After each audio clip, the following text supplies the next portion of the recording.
What's up, folks? I'm Chris, your NFL writer here at Occupy Fantasy, here with a look at the giant 13-game main slate for Week 17 of the NFL season here on DraftKings and FanDuel. I'm going to go through some top plays, DFS picks, and lineup advice for you on the penultimate main slate of the regular season. Just two main slates to go here. Hard to believe the season has gone by this fast, but a lot of opportunity left in front of us, starting with Miami's Tyreek Hill.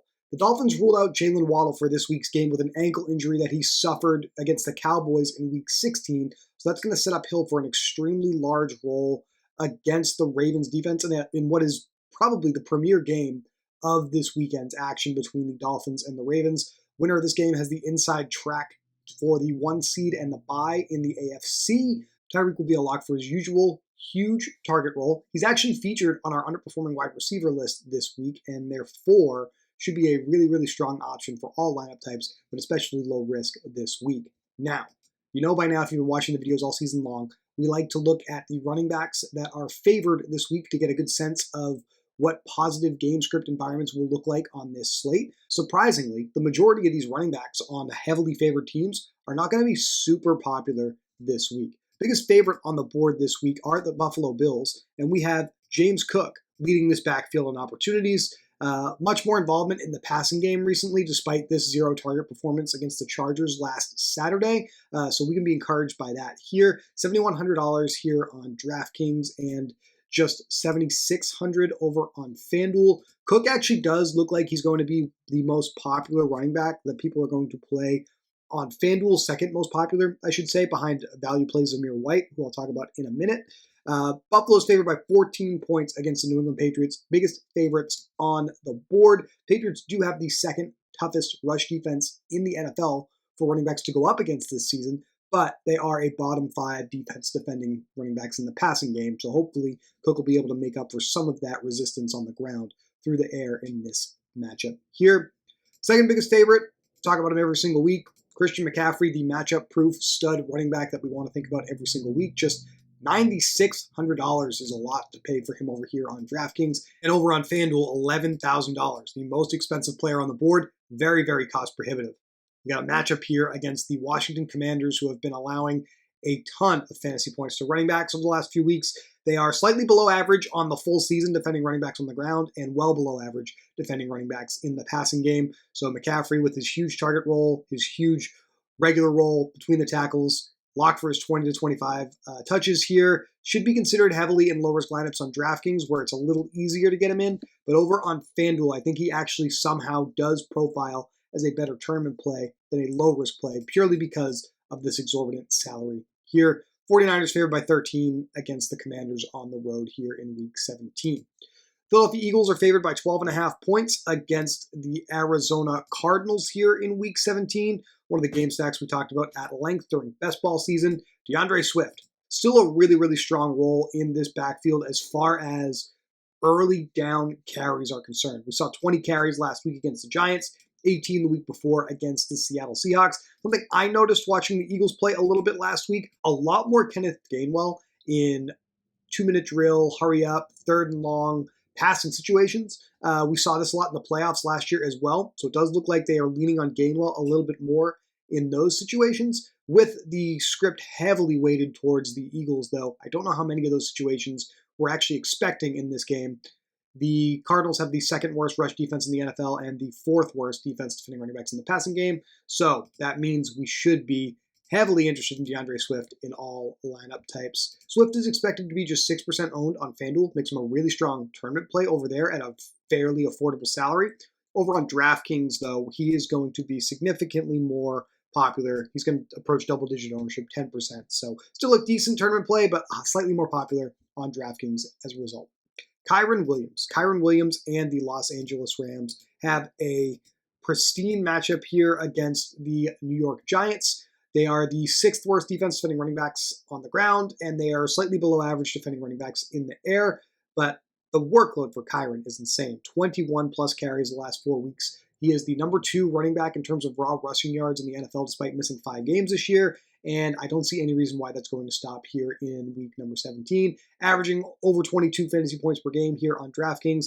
Pretty good bet to go over the bonus, maybe get you a touchdown or two, and therefore well worth considering in all lineup types. Just a pretty cost-prohibitive salary of $8,300 here on DraftKings, and then $9,400. He's the second most expensive running back on FanDuel, just to give you a sense for how outrageous the price McCaffrey is. He's a full $1,600 more than the next closest price guy in Kiron Williams. Love Kiron this week. It's just a matter of having the salary to be able to get to him, especially if we're prioritizing Tyreek Hill, who I talked about at the top of the show, and Christian McCaffrey. Going to be pretty difficult to do that and pay up for other spots in your lineups this week.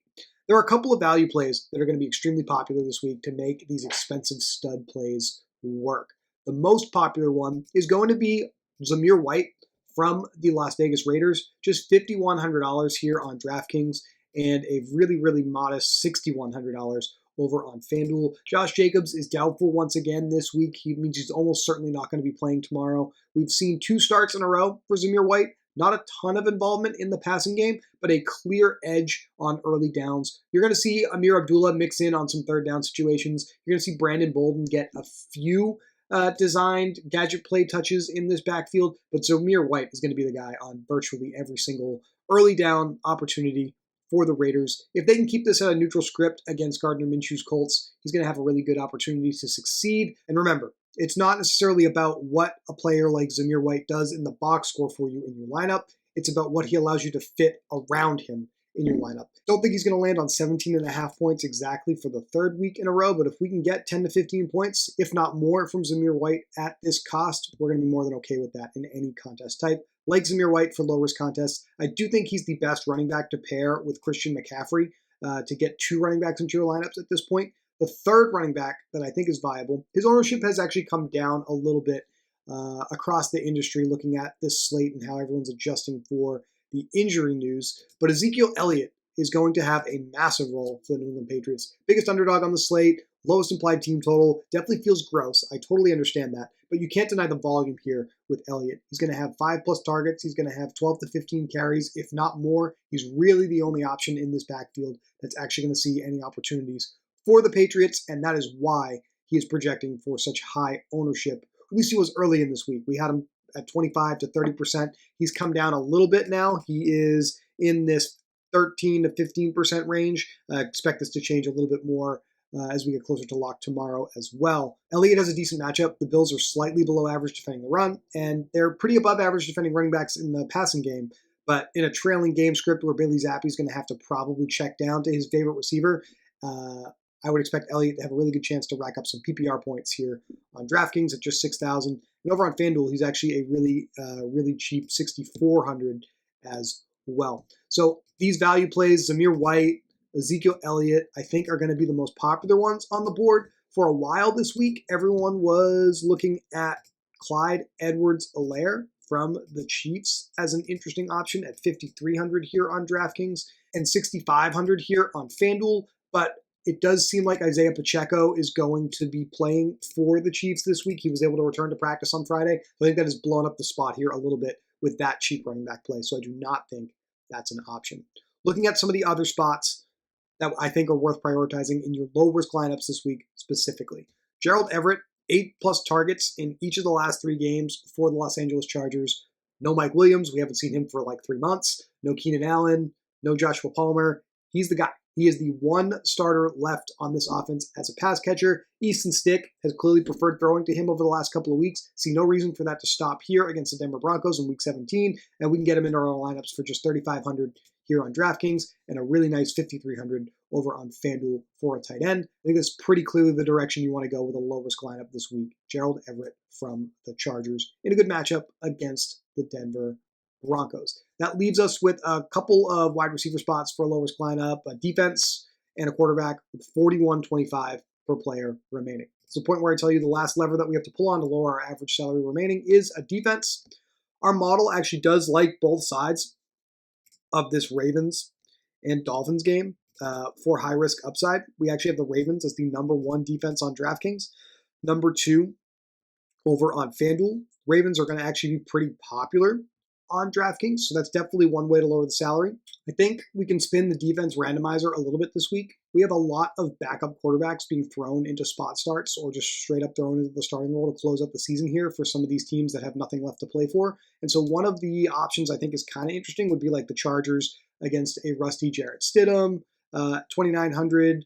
They can get in here. That gives us 45.33 per player remaining. At wide receiver, there are a lot of value plays that stand out. I'm going to lower the threshold to about 5,000 here on DraftKings, 6,000 on FanDuel just to talk through them. The cheap wide receivers you can consider to get your salary dollars up a little bit for a low risk lineup. I have quite a few here that I prefer.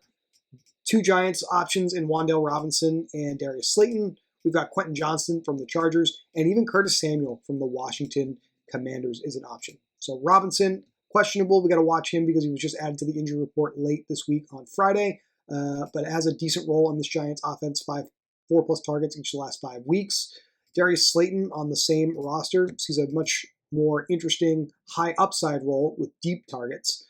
Saw that materialize on Christmas with the touchdown against the Eagles. He's 3,400. At just $4,400, Curtis Samuel from the Washington Commanders is also interesting as a punt option, probably my favorite one. And then we have Quentin Johnston from the Los Angeles Chargers, their first round pick this past April, the last remaining starter in the offense, if you want to call him that, because he was really the wide receiver 4 to begin the year, but 3 wide receivers out in front of him. Been a very disappointing rookie campaign for QJ here, but he will have an opportunity to operate as Easton Stick's primary wide receiver to close out the season here for the Chargers, so he's an option as well. We could play 2 of these guys. You get QJ in here, it leaves you 5,500 for a quarterback. Obviously, that means this is a week where we're going to have to probably consider paying down at the quarterback position. One thing that I do think is certainly very possible here is that the field probably will consider playing double tight end lineups. So I do think McCaffrey and Zamir White as the 2 running backs that they will play, plus another cheap tight end like Chigakonkwo against the Houston Texans, who have allowed a ton of huge fantasy performances all year long. Okonkwo here would certainly allow you to pay up at quarterback with $7,900. So that's certainly one way that people could play this slate here. That is definitely interesting. But I do think the primary way the field is going to play this slate in low risk is they are going to consider paying down at quarterback to fit McCaffrey, Hill, and another good running back play here in their low-risk lineups. And one of the best ways to do that is actually with Giants starting quarterback Tyrod Taylor. It's going to be $4,600 here on DraftKings, $6,700 over on FanDuel. Has an above-average matchup with the Rams, who are 21st defending the pass by DVOA this season. So that is definitely an interesting way to jam the studs in low risk this week. Now let's talk about high risk contests. 13 games on this slate. Lots of opportunities to build different combinations that we feel good about, which means there are less reasons to prioritize correlation in your lineups. So I'm talking about stacking here. You can build 2-0 stacks. You don't even necessarily have to stack in high risk contests. You're going to see a lot of lineups in these large field tournaments that don't do that. I'm not a fan of those lineups, but they do win on these larger slates much more often than on the smaller slates. I think you want to lean towards 2-0 stacks, 2-1 stacks, and especially in those games that have double-digit spreads. We have the 49ers favored by 13, the Bills favored by 14, the Eagles favored by 12 to 12.5. Probably don't want to use a bring back in those stacks this week. By far, my favorite stack on this slate is the Dolphins and the Ravens game. We can definitely get Lamar Jackson with cheap pass catchers into our lineup. Zay Flowers would obviously be the best option. We've got to watch the questionable tag here. But you can get the tight end in Isaiah Likely at $4,600 into your lineup. And like the easiest bring back of all time with Tyreek Hill, underperforming wide receiver in a good spot here. Or if you don't want to play Tyreek as your bring back, we obviously have Mostert in his high upside role, getting virtually all of the goal line carries in this offense for the Dolphins, and Devin Achane with his really interesting PPR role if you do believe this is going to be a trailing game script for the Dolphins here in Week 17. We can fill in our lineup here with some of the value plays that we discussed earlier. I do think double tight end is okay, especially with the value we have for Gerald Everett in the 4:25 p.m. window. Running backs probably Going to be hard to get to McCaffrey here, but we can definitely use Zamir White to save some salary. Talked about the value wide receivers earlier. We can definitely use like a Curtis Samuel, 51.33 per player remaining, and there's definitely ways to make this fit. What about stacking some cheap plays, right? I usually save the off-the-wall Galaxy Brain new Metastack ideas for Brian and Moose on the Beyond the Model show, but I'll give you one that I'm considering here. How about the Chargers? We've already got Quentin Johnston and Gerald Everett that are going to be pretty popular values on this slate. So can Easton Stick get there on this slate if those two values are going to get there? I don't know. It definitely does seem like an interesting option to consider. And we can get McCaffrey. We can get Tyreek Hill. We can get Zamir White in here. We can play a cheap defense, Dolphins being one of the ones our model likes. And we got 54.50 per player remaining with a really interesting value stack that lets us get the two best players in the league in our lineups this week. There's so many options here in week number 17 to consider. There's a lot of different directions you can go on this slate. I do think stacking Miami and Baltimore is one of the best ways to play it, but doing 2-0, 3-0 stacks with the 49ers, the Eagles, the Bills, the Chiefs even in their matchup with the Bengals this week would be definitely interesting to me. Have fun with it. Enjoy week number 17 in the NFL, a massive 13-game slate. We'll be back next week to talk to you about a massive 13 or 14-game slate to wrap up the NFL season in week number 18.